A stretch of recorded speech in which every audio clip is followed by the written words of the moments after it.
Herkese merhaba arkadaşlar, kanalıma hoş geldiniz. Yepyeni bir videoyla karşınızdayım. Arkadaşlar, bugünkü videomuzda Türkiye'nin güzeller güzeli Ebru Şahin ve eşi Cedi Osman'dan yepyeni görüntüler geldi. Ben de bu görüntüleri sizler için YouTube kanalımda video halinde sunuyorum.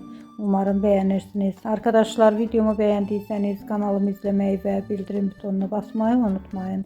Şimdilik benden bu kadar olsun. Yeni videomuzda görüşmek üzere. Hoşça kalın.